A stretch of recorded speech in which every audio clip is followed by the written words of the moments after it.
thank all those who had participated in the last year program, and looking forward for more participation from the rest of the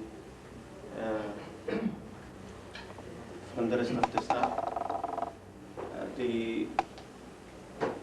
This year we are planning to involve a kind of assessment to the presentation by you, of the presentation, not of the presenter, so that you don't have to be don't have to be anxious, more anxious when you are presenting. It's about the arrangement and the circumstances, the atmosphere, the audiovisual, this kind of thing, and not the presentation skill of the presenter. And hopefully at the end of the year, according to the rating, the presentation who rates high, they will be awarded some token award. Still. Huh? Still. No, we didn't specify what it is. It's a token, and the Department of this token will be from the Department of Medical Education in Salmania. It's not from the hospital, and it will be unified for all departments. It's not for psychiatry. That's the proposal, is that the presentation will be rated by the attendance, and those who would be rated high, they will be awarded something at the end. They were thinking of that they would, one of the ideas that maybe those who presented well, they will get priorities for attending overseas conferences, something like that. Not guaranteed, but they will be preferred when they apply than others. This kind of encouragement, not 100 dinar. Today, the presentation is by Child and Adolescent Unit and Dr. Ahmad. He's a visiting psychiatrist from Saudi Arabia, and he's attached to the unit for 3 months. He volunteered himself to start our Grand Round series of this year. Would leave the topics and the presentation to Dr. Ahmed to mention it to you. Okay, please, let's start. Assalamu alaikum wa rahmatullah. Good morning, ladies and gentlemen. Welcome to the first topic in new academic year. To start with, my topic today is about, it is Journal Club, which will take about 30 minutes, followed by illustration of clinical case from our unit for about 10 minutes, then the rest time will be for open for discussion.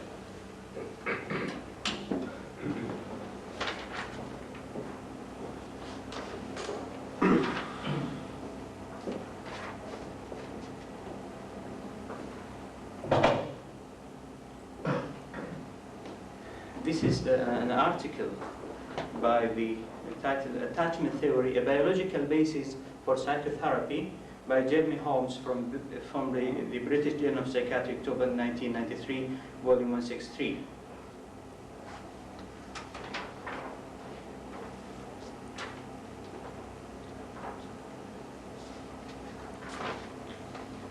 To start with, this is the summary of this article.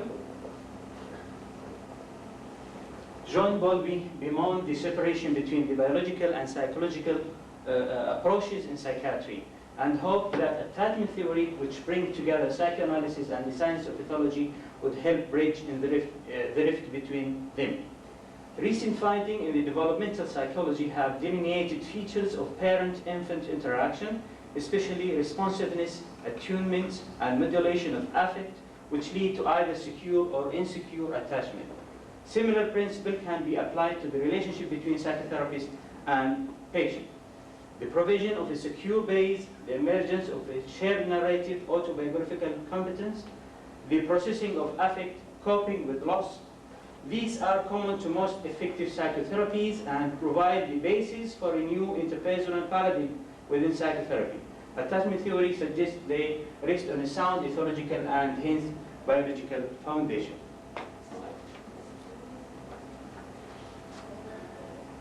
Starting with the introduction about this paper and aim of this paper.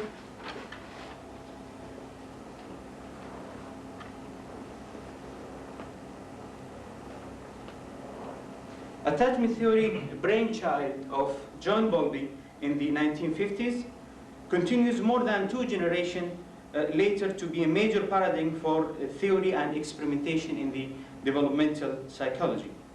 It also influenced many advances in social psychiatry.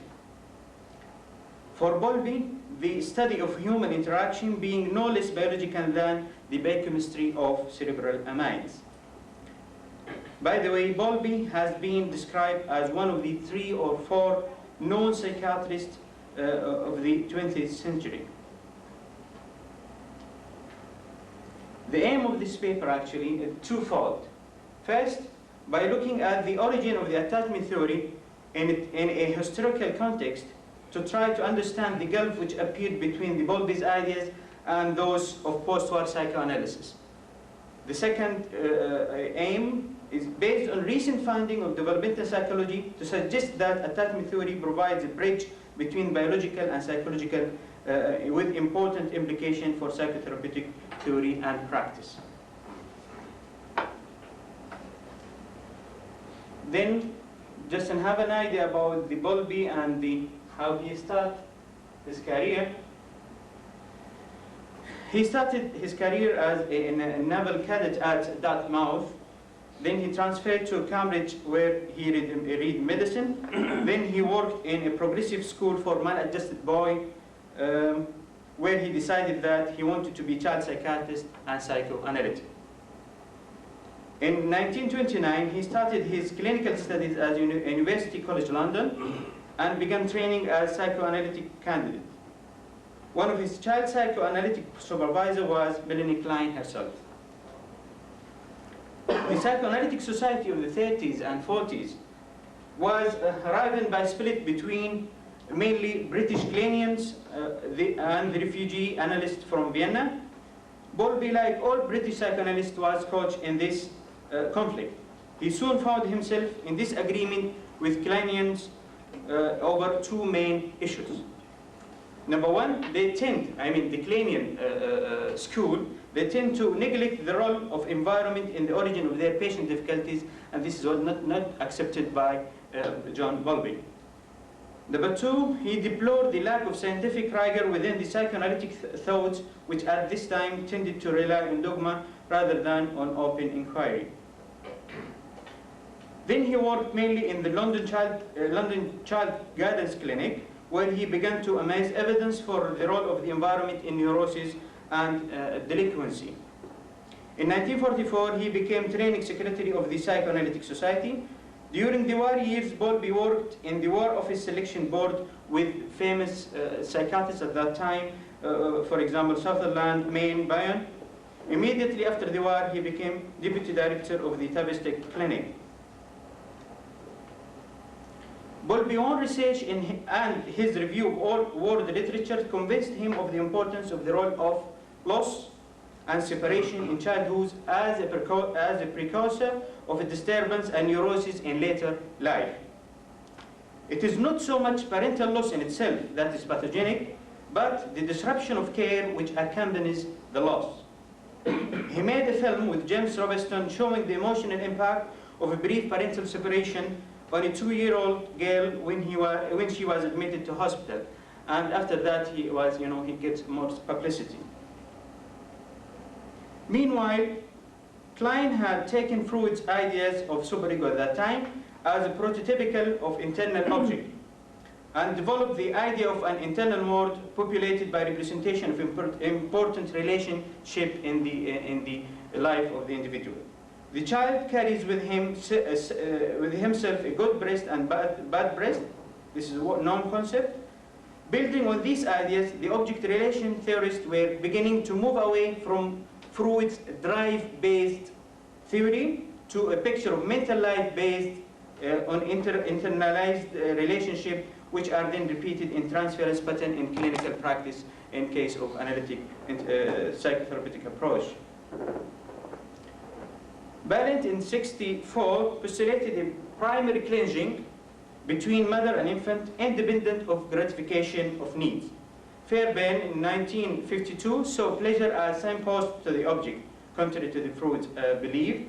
Winnicott in '65 emphasized the mutual interplay of the mother and infant and the importance of her general management. Then he published his book, Maternal Care and Mental Health. He renamed it again as Child Care and the Growth of Love. To have a brief idea about attachment theory,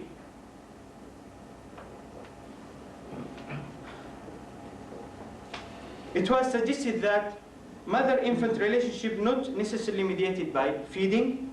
Bowlby postulated a primary attachment relationship developing in human infant around at age of 7 months as a protection from predation. This attachment relationship characterized by proximity seeking, activated in young children by separation from attachment figure, and in later life by fear and loss. Attachment results in a secure-based phenomenon. When the child feels securely attached and in proximity with his attachment figure, he feels safe and can engage in exploratory behavior. Separation of an individual from his attachment figure leads to separation protest, in which efforts are made toward reunion. Permanent separation impairs an individual's capacity to feel secure and explore his environment, and this is the basis in his concept basis for later on neurosis and disturbances. The individual carry with him a map or internal working model of the world in which are represented the whereabouts and likely interactive pattern between himself and his attachment figure. Attachment dynamic, it is not confined to only childhood. It is a continuous process throughout the life. Development is a movement from that dependence to separateness, but from immature to mature dependence or emotional autonomy.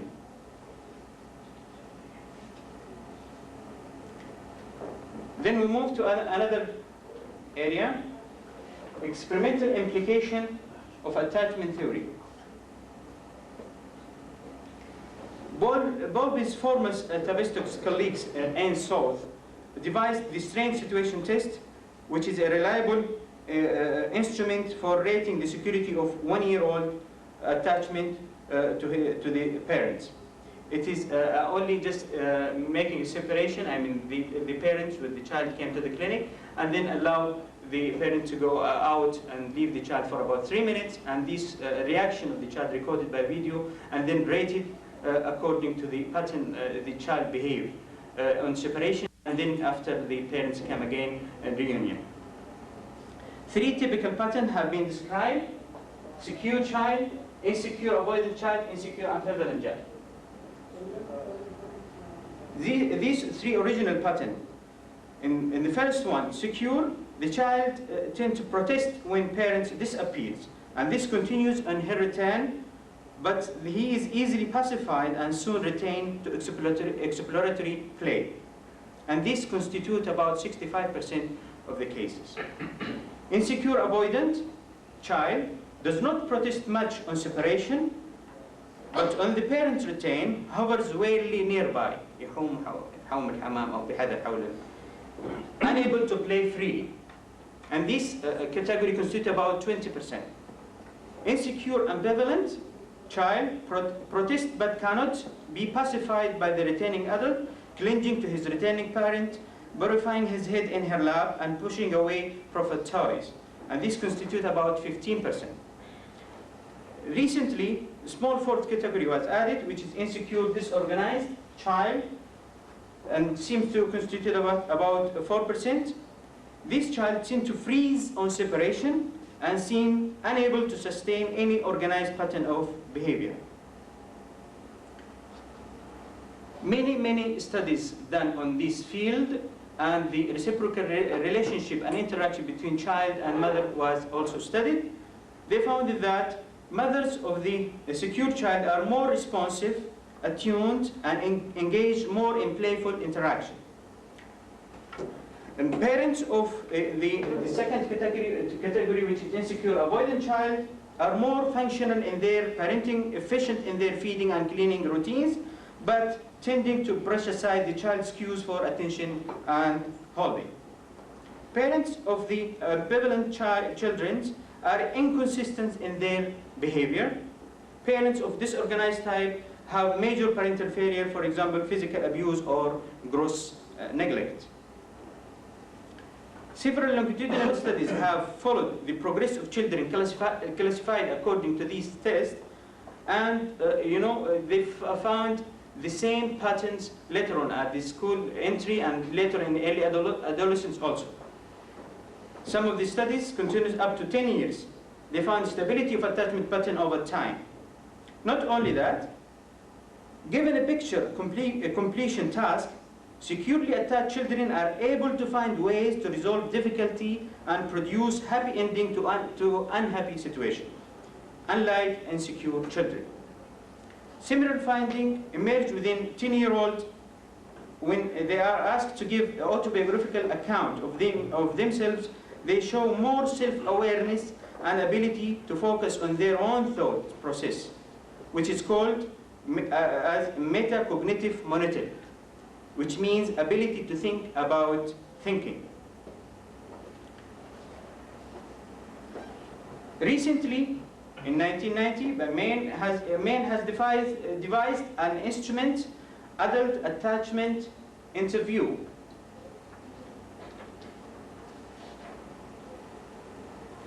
For studying attachment phenomena in adults, this is a semi-structured interview, like a psychotherapeutic interview, aiming to surprise the unconscious into revealing feeling about the current and past attachment and separation. And the rating was according to the way in which the subject described their lives and the losses, a process called autobiographical competence. They found that three patterns of were described: secure or insecure, dismissive or insecure, enmeshed. Secure adults can give coherent account of their lives, including the capacity to describe painful events from the past in a coherent but not detached way. Insecure dismissive, unable to remember much about the past, offering brief comment, for example, I had perfect childhood, or I can't remember anything before 12 years. The third category, insecure enmeshed, these adults tend to give an incoherent description and often tearful account of the past pain and misery. They mentioned also an interesting studies. Fonagay et al. In 1993, he gave an adult attachment interview to the pregnant woman, and he did the separation test for the babies thereafter, and he found consistencies, between these categories. Secure mother tend to have secure children, dismissive mother tend to have avoidant children. But enmeshed mother have not consistent finding, as the previous two. So what's the implication of the attachment theory for psychotherapy? We can talk about 6 points. 6 important points where the attachment theory, provide the general psychotherapeutic approach, or in common with that, in the concept itself. There is no Bowlbian or attachment school of psychotherapy as such. Attachment theory provides an underpinning which is applicable to all psychotherapy. For example, the provision of a secure base, consistency, regularity, and reliability, and the combination of warmth, with firm boundaries are basic requirement in psychotherapy as it is important in attachment. The timing and tone of psychotherapeutic intervention is as relevant to outcome as their content. Responsive mother picks their babies sooner than unresponsive ones. And the picking up of unconscious or hinted emotional cues in therapy is a hallmark of good therapists.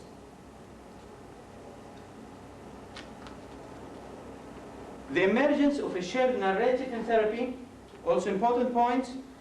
Reciprocal relationship between secure attachment and autobiographical competence have been proved by many studies, which is similar as in psychotherapeutic process. Central features of almost all therapies is emergence of shared narrative between therapist and patient. Secure attachment in therapy enables the patient to begin to tell his story freely. Affect and its processing as a central theme in psychotherapy. The concept of maternal containment, very obvious in attachment and very obvious in psychotherapeutic approach. Infant struggling and with unmanageable feeling, which are projected into the mother, who transform them into manageable emotion, which can later be integrated into the development of the child ego, which is same principle applied in psychotherapeutic process. The role of cognition, the same, if you remember the internal map of the Craig's cognitive theory, the same as in the internal working model of Bowlby. Also, Rail in 1990 has brought together an object-relation perspective with that cognitive psychology postulating reciprocal procedures between affective states, cognitive schemata, and overt behavior. Attachment versus infantile sexuality. Attachment theory sees an infantile sexuality as much as a function of the parental contribution to the dyad as that brought by the child, not by as original classical Freudian views. When bonding is secure, altruism and incest avoidance predominate. When attachment is insecure, sexuality might heighten or frank sexual abuse between parents or most oftenly step-parents and child is likely to arise. Loss in psychotherapy. Bowlby saw the grief response, numbness, searching, protest, despair, acceptance in terms of separation protest, which is also important in psychotherapeutic process. Coping with the loss is a central theme in psychotherapy in general.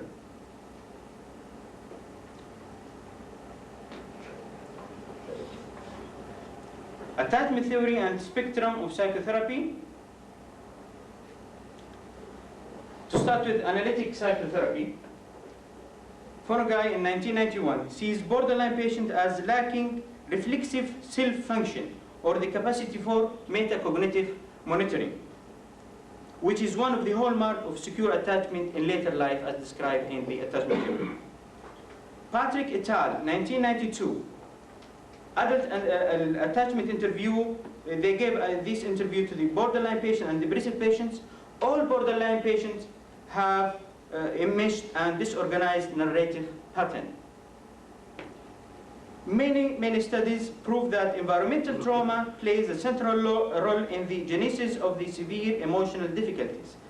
Up to one of the studies, they found that 80% of the inpatient borderline patients had sexual or physical abuse or witnessed a major domestic violence in early childhood. In cognitive therapy, as we talked before, internal working model, which is similar to as a basic assumption or cognitive schemata described by Beck also. Lake in 86 emphasized the importance of companionable interaction as a mark of secure attachment in adult life. And in cognitive therapy, the patient is offered an opportunity for such therapeutic companionship. And this is the core issue in cognitive therapy. Group therapy also depends on this factor, which is companionable interaction between group members.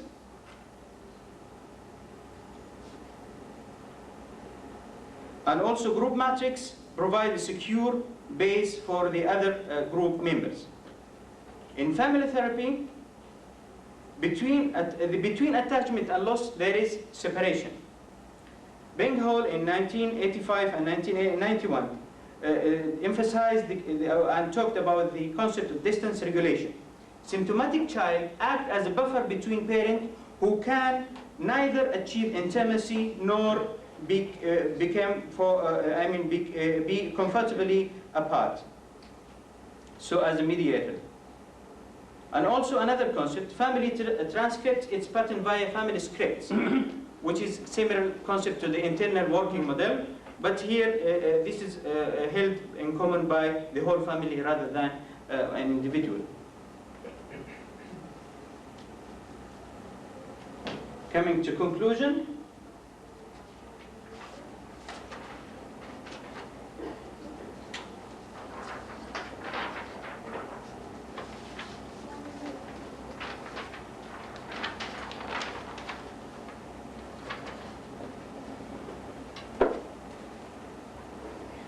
if secure bonding and group cohesiveness enhance individual fitness, the biological role of psychotherapy can be conceived as the regulation of an individual's relationship with his family group and wider social network.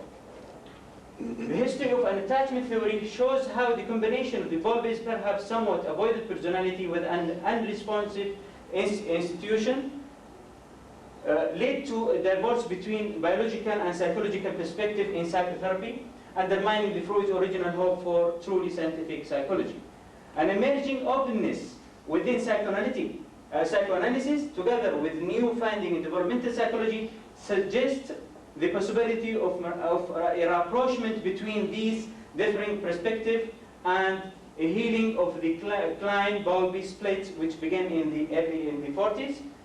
The beneficiary of this reparation is the going science of the psychotherapy, in which different schools are beginning to learn from and cross-fertilize some another, rather than avoiding and clinging to their own beliefs. Psychiatry and its patients also stand to gain much from this reconciliation. By this, we come at the end of my talk today. Shall we go to, I think, exactly 30 minutes, I think. Dr. Ahmed will talk about the clinical case. We can open the line. Sorry.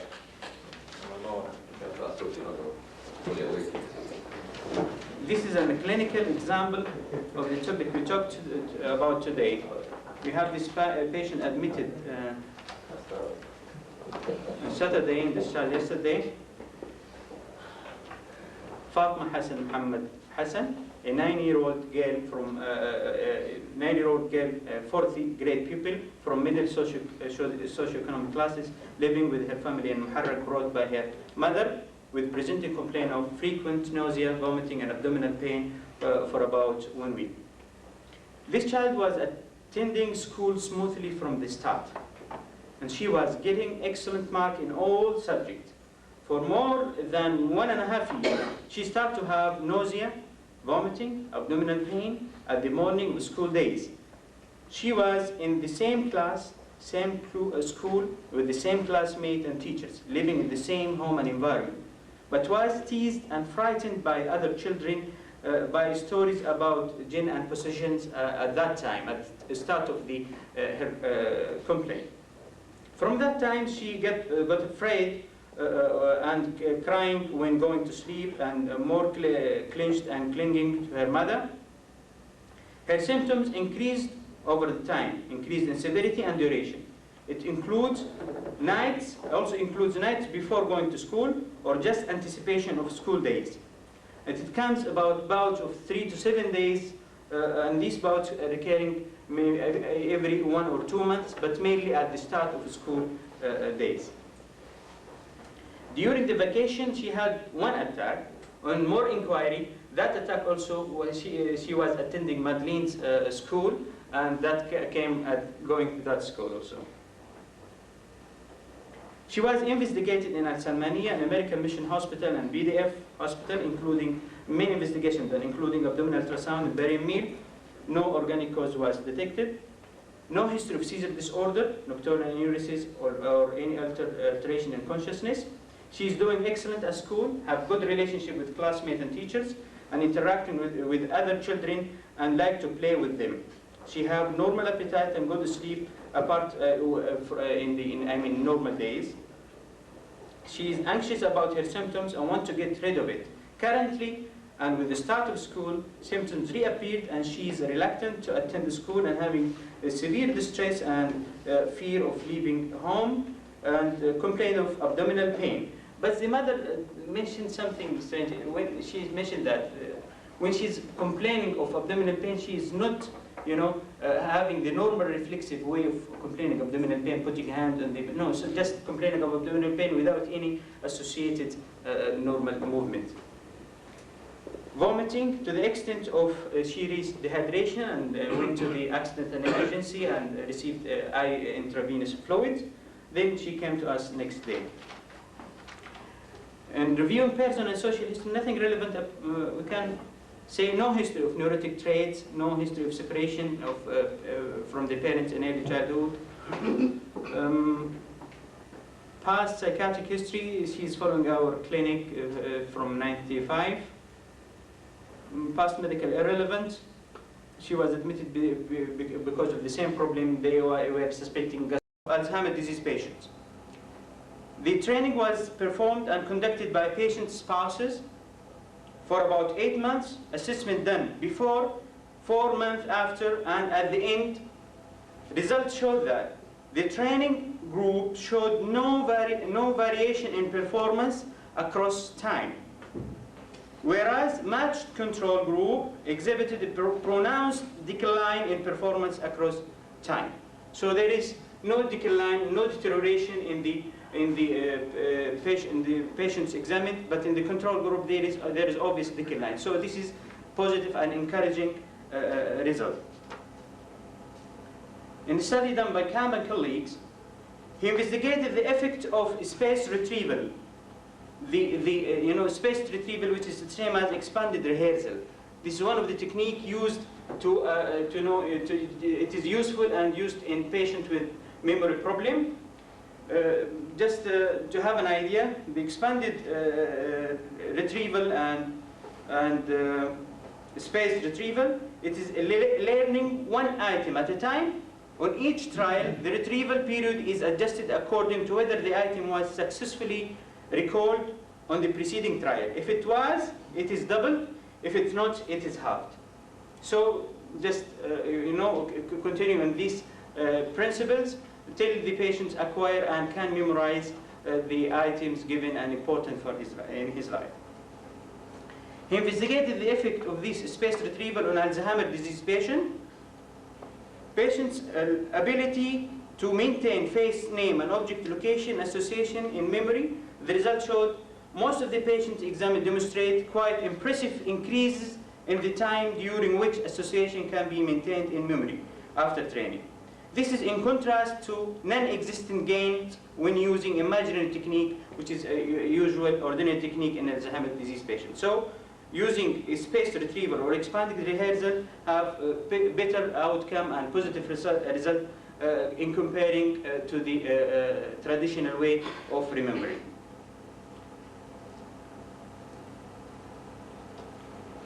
There are common features in these studies yielding positive outcome.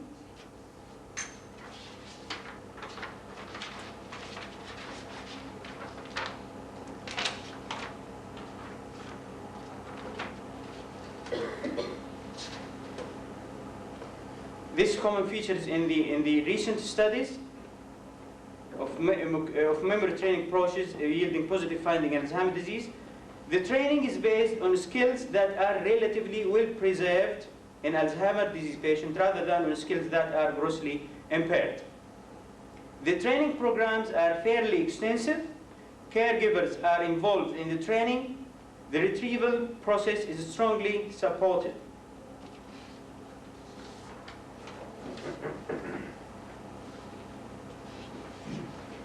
However, there is some caveats and some caution in reading these results and interpretation of these findings. When comparisons are available, the magnitude of improvement from training in routinely larger is routinely larger for normal old adult compared to the Alzheimer's disease patient. This is biologic. So in training performed to the normal elderly people, the success rates and gain is much better and in greater extent than to when we see in training in Alzheimer's disease patient. The second point is that intra-individual variability in susceptibility to memory training is considered in the Alzheimer's disease patient. The third point, in contrast to what is true for normal aging, there is no documentation of any long-term benefit for memory training in Alzheimer's disease patient. All these various memory-enhancing programs done for elderly, they have long-term benefits for a normal aged population. But in Alzheimer's disease patients, all the positive finding was limited to the short term. There is no literature reporting long-term benefits of such technique. The available data suggests that, at best, intelligently designed training program can slow down the manifestation of the disease process somewhat. So how we can deal with such problem? So strategy for patients with memory problem, we have various steps. Adapt the environment to reduce the need to remember. For example, labeling of doors, signposting, for example. Signposting, it is helpful and beneficial in this matter. Correct? Yes, example of signposts. And this is also to remind us that Dr. Khashba is always busy with the Arab board. Thank you. And also placing of required items in prominent position, and also the concept of prosthetic environments, making the environment ready and easy for this population. This is applied in environmental modification, reality orientation. We are coming to talk about it soon. There are other environmental influences which have an impact on spatial orientation in residential places. For example, good lighting, low noise, low staff turnover, well-qualified staff and positive regime, well-designed and design-related features in the ward. The second strategy, which is external aids. There are two types. The first type, those which act as a cue to facilitate retrieval of internally stored information. For example, alarm clock, like this, kitchen timer, but these prove to be of little use in dementia. The second type, which is those which act as an external memory store. For example, large clock, calendars, information boards, just writing the name and the date and the month and the year and in the capital letters and in large size in front of the patients. And these prove to be useful in people with dementia if they receive good training.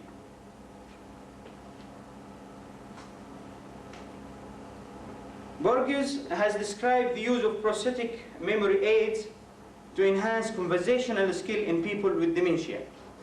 And he stressed on the point of using photographs and pictures in helping people to remember something. For example, To remind us with the prayer time. this is an example of just to remind the people at the time of prayer and various activities. The third strategy is internal strategy. Also two types.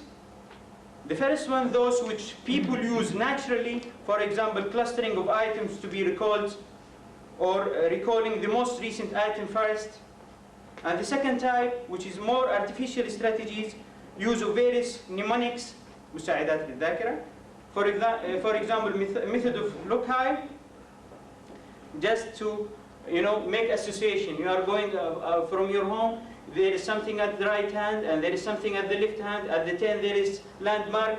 By this landmark and these various signposts, he can remember his way to the home, or or if it applied in the word, the way to the room or to the dining room or kitchen. But this method of loci, demands a great deal of effort for relatively little return, actually. To learn someone's name by making visual association between some aspect of their feature and their name. This is also another technique. For example, remembering Dr. Ahmad Rida, there is mark on his nose. There is association, just remembering Ahmad Rida, just by this association. But no empirical support for the usefulness of such studies. The other technique, which is verbal strategies, cueing by initial letter, as Dr. Ali presented earlier in the lecture. He gave me verbal cues, ACT, just giving me the initial letter of the word, then I can remember the whole sentence. Regarding verbal strategies, a lot of literatures giving, some sort of contradicting results. Some literature showed little use of it, and another literatures they are encouraging and have a good positive and encouraging result to use these verbal strategies in demented people. Cued recall paradigm. Patients with presenile dementia perform adequately on verbal recall given the use of the first 3 letters of the word. For example, LEA for the word learn. And this is explained by the interference hypothesis. Information is not dissipated normally, so that competing or irrelevant material from memory interferes with recall. Cueing reduces the number of the response alternatives, enabling the subject to respond correctly. Summary of one article supporting this view. Experimental studies suggest that patients with presenile dementia have difficulty in retrieving information from long-term memory and are aided differentially by cueing.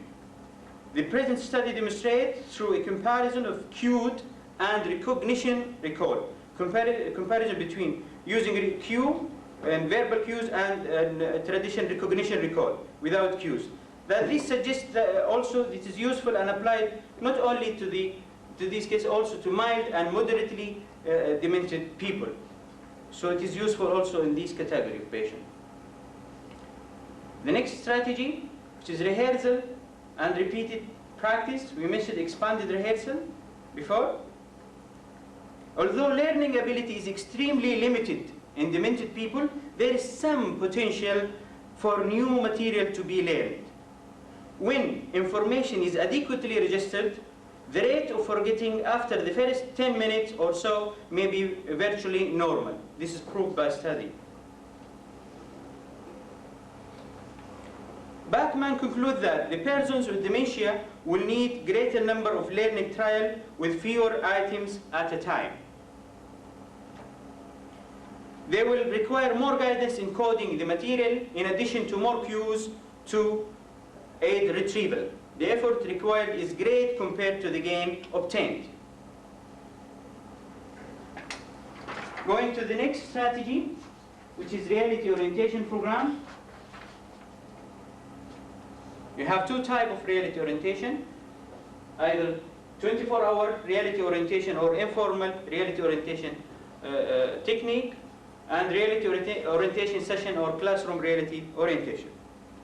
The first one, actually, it is a combination and mixtures of cognitive and behavioral approach and technique in dealing with patients and helping them to remember and to improve their memory. Verbally provide the patient with information on time, place, person, correct confused behavior when it occurs, prompt adaptive behavior, allow time for patient to respond, and recognize the environment to provide prosthetic orientation aids such as clock, calendar, signpost, notice board, as we earlier mentioned. Regarding the classroom reality orientation, this is intensive cognitive retraining organized for small group patients for about half an hour daily. Using of past memories also is to establish a point of contact between the caregivers and the patient have been oftenly used. Remote memory is often assumed to be preserved early in dementia. However, when this has been systematically tested, recall for a specific event from many years is not relatively preserved. Often, memories that are recalled are overlearned or will rehearsed or have particular personal or emotional significance for the person concerned. I'm going just to mention some summary of the main studies done.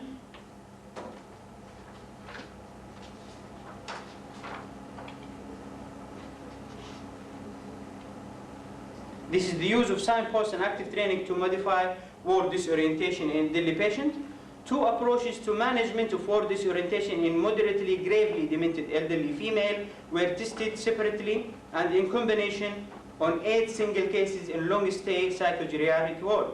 The first approach, an active orientation training, provided the patients with verbal cues describing the ward environment and an active rehearsal of different word locations. The second approach, signposting, involved modifying the environment by providing obvious discriminative stimuli like signpost. Active training alone and in combination with the signpost produced improvement in word orientation, but signposts alone were less effective. Another study, use environmental manipulation and modified informal reality orientation in institutionalized confused elderly subject. The effectiveness for confused elderly subject modified informal reality orientation, which is 24-hour, and environmental manipulation without any classroom reality orientation was investigated with 10 experimental subjects in one ward and 10 control subjects in another. All subjects were assessed prior to the start of the intervention and after 6 and 12 weeks of treatment on cognitive and behavioral measures, while the control group showed decline in all measures except one. The experimental group improved in word orientation and cognitive status and showed no decline on the behavioral measures. This is also like the study mentioned earlier, giving a positive and encouraging result.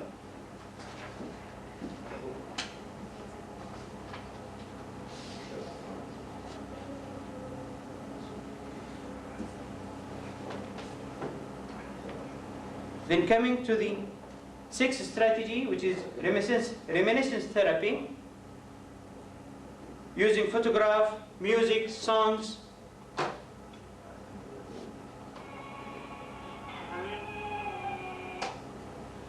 This is an example, just using certain songs or music to remember what is associated with that.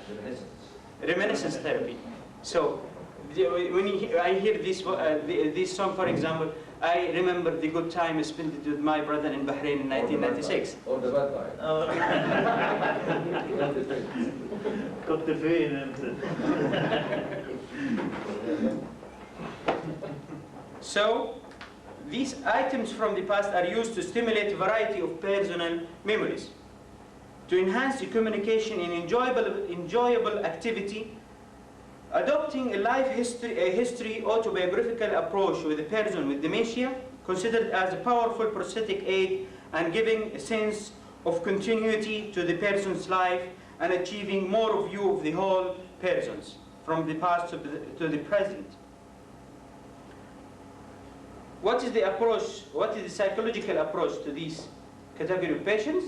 First of all, we have to assess thoroughly physically and mentally and all the investigation required to assist the patients according to the presentation and clinical manifestation.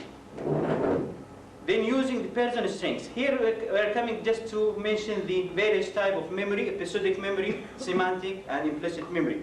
Episodic memory, which is memory for specific events happen in the life. It is not a continuous basis, just something happened and that's occurred at a particular specific time. Semantic memory, which is the person's acquired knowledge base of information. This is the general information he had. Implicit memory, performance of task being enhanced without conscious or explicit recall of material, without conscious awareness. An example of that very obvious in the procedural memory, which is learning on motor skill tasks, or the concept of priming. For example, driving a car, just switching on and using other techniques without any conscious awareness. In dementia, the problem are more likely to occur in tasks where the person has to rely on episodic memory or even semantic memory. So, implicit memory preserved in people with dementia. And these findings have some immediate practical implication. That is to de-emphasize memorization as a goal by making the experience as rich and meaningful as possible. Memories associated with it will be enhanced. Helping the person to work on the material and using retrieval cues gives the best hope of enhancing performance. Using and building on well-preserved skill will increase the function and achieve more success. Going to the third point, work with caregivers. This is very important. But they didn't find anything in the investigation. Family history: father, a 35-year-old. He is a graduate, had high school only. He's working in airport as a supervisor. At the same time, this is for the last 12 years. At the same time, he have coffee shop for the last 2 years. It takes about 1-2 hours a day from his time. And also he's involved in project. He's renting a new hotel and will open in the future and takes most of his time. So he's busy outside home. He's coming at home only at lunchtime and sleeping time. Mother, 30-year-old, had intermediate school, housewife with good health. She's sort of overprotective and over-involved with her child. At the same time, she's taking the responsibility of all things in the family. They have 2 other daughters, 6-year and 5-year. The patient is the eldest. Family atmosphere seems to be stable, but later on, in the interview, the mother mentioned that recently they have slight tension regarding the absence of father from home, and this is from now and then is disturbing the whole atmosphere. Family dynamic. They are living in extended family. The brother in front of them and the grandmother downstairs. They have 2 floor bedroom. They're living together in sort of extended family, in mixed pattern of living with a disengaged father. Grandmothers have an important role in their life. She is very sensitive and loves the patient very much, to the degree we can say spoiling her. No family history of such problem, except the mother mentioned that she had the same things. I mean, school refusal, but it was at early adolescence, at intermediate school, and after that she get out of the school. But no history of psychiatric disorder, nor epilepsy, or any other problem.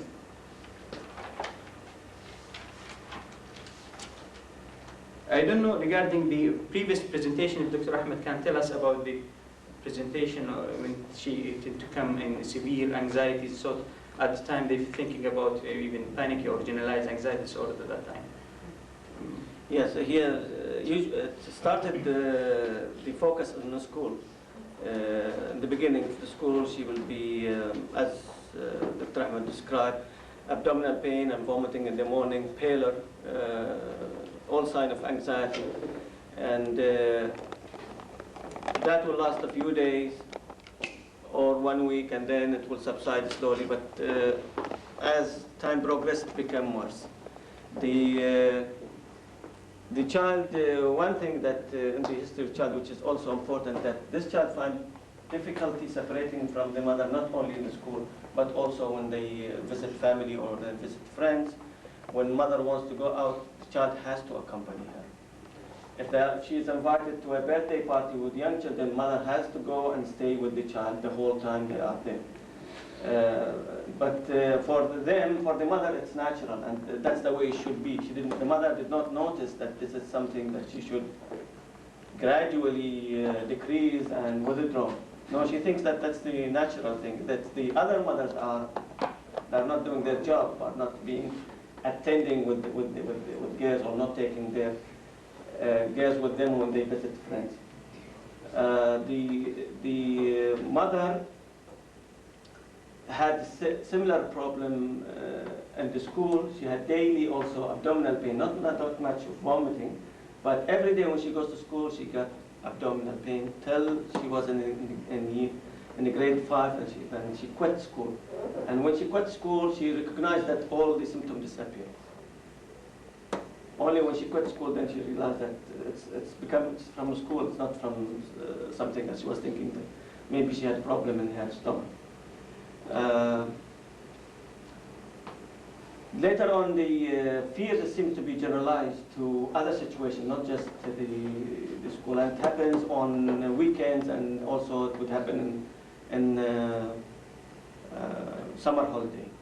So it's now become more of generalized anxiety attacks or panic attacks sometimes. More so related to school when school starts, but it could happen in other situations, not just limited to school. When she comes in such a situation, we sometimes, because she's vomiting all the time, she needs to be given something parenteral medication to quieten her down, because she will stay like 2 days without sleep. And that's how we have encountered. By the way, when she is well, she never comes. When she is good, she comes. And she comes without appointment. We know that the mother comes with the child, and the child is vomiting. That's the usual pattern. We keep her in the inpatient. We give her injection, Valium, usually. 1 dose or 2nd dose, then she will sleep the whole night. Next day she will be all right. She can eat. Then she will eat. She can eat and drink without vomiting. Then we'll give her like for 1 week on tranquilizer. She will go to school and she will disappear. She will not come. Then after mid-year holiday, again, same thing would happen. That's the usual pattern that we are. Because the mother also still not, she doesn't have the insight. She doesn't see the relationship that she had and the way it's affecting her child. Although for frequent sessions with her and her husband, but she still, every time she brings now, it's maybe this is the 3rd year. Every time she comes, she said, "Tell me what's wrong with my child." That's the question that she has. And in spite of all the explanation, but every time this happens, she will come with this question. She's discharged only yesterday, I think. Mm-hmm. So we will see how she will do. But that's a clear description of how attachment became a sequence through life cycles. And I think the way he described the grandmother, it seems that she had the same problem. And in all this family, that the father relationship seems to be peripheral. In all the family, the grandfather and now the father, it's the same pattern all the way. And since mother are because they don't get support or they are anxious, they get to insecure attachment with their children. One of the, you can see here in the presentation, there are some fundamental facts in the description of the attachment theory. First thing, that it is dynamic. It means it's going on, and it's not a theory that explains symptom in childhood.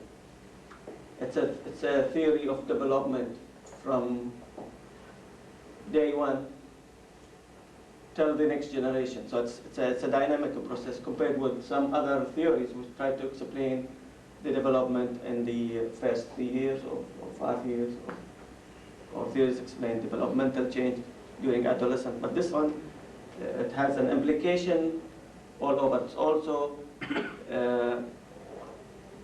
the way it is hypothesized that, again, the stress on early development, as you notice, and early means early like the few months, not early few years, early few months, few weeks, as determinant for later development. So this would be, this is one of the aspects that attachment theory is still criticized for that, because other theories have moved from that issue to compensatory period and the later on development and how that affects the early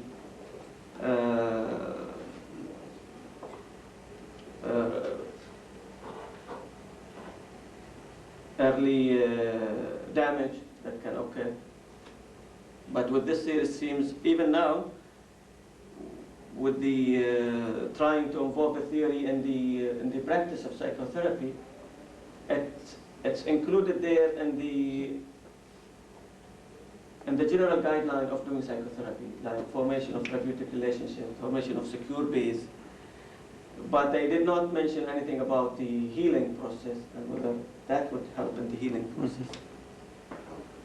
This is not, this has not been, but the application is mostly on how to use the fundamental theory and establishing good relationship, which is important, which is essential for any therapy. But it doesn't tell us how we use the concepts and improving the attachment, and whether it will be improved or not. That's not clear. His writings at the beginning, he was pessimist. Bowlby, when he was studying, because he studied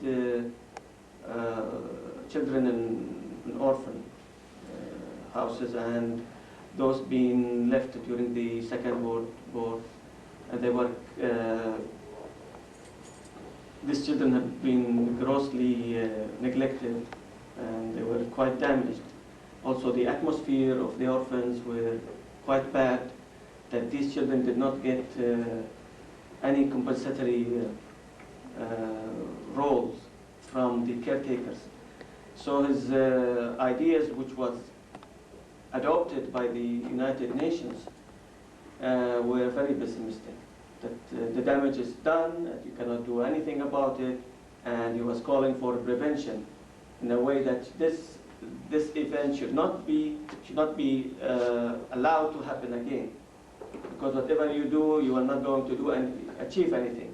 And that's actually the adopted version in the UN about the right of the child, right of the children. It was very much influenced by Bowlby's work. Now in the 80s, it seems that he has changed his views in his writings. General writing seems he is more optimistic, and that reflects, I think, the improvement in the institutions that happens over the year, and how that affects the outcome of children living in these institutions. So he's starting to revive some of the concept that he especially about the permanent damage that he talked in the beginning. There's also one thing sharing him with Freud, is that they're both talking about instinct. The attachment for him is an instinct as well. It's not something. It's not something that the person learns, and it's not something that the person can modify. It's an instinct. You are born with it. There's this determination from the beginning that you either have this instinct or you don't have it. This also, he's still in the classical Freudian domain and on this part. All right. Excuse me, Dr. Ahmed, another point added to this, the same case. Yesterday I met the father and talked to him.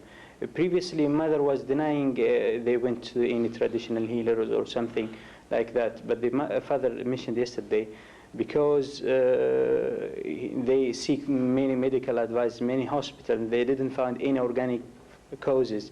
At the same time, they are, coming to psychiatry, but their coming is not continuous and not on follow-up basis. Just as Dr. Ahmed mentioned, just walk in the clinic.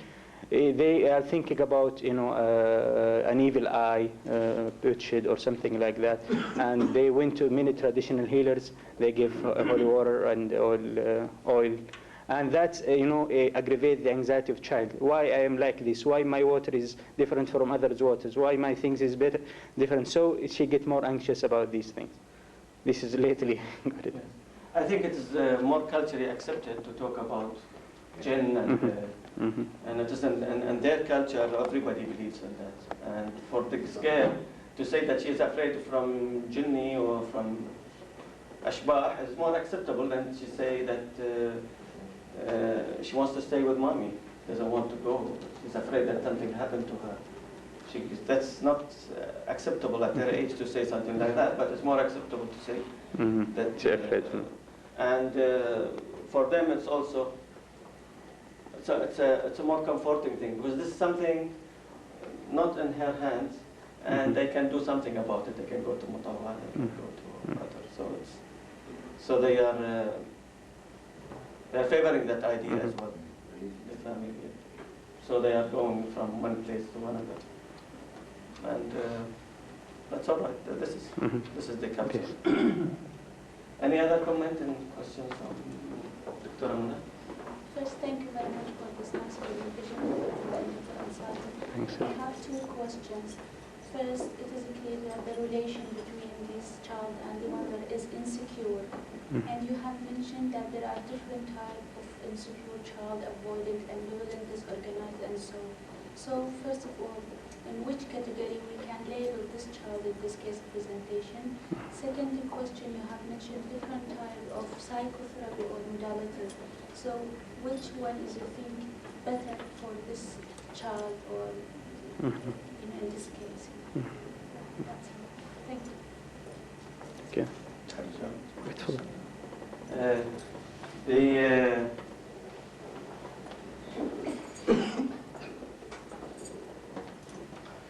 I think, according to the classification, she fit more with number 3. She's not secure attachment, and it is. It's not the avoidance; it's the other one, because she cannot be comforted. And when mother comes, even when mother is there, the child cannot be soothed. The other thing is that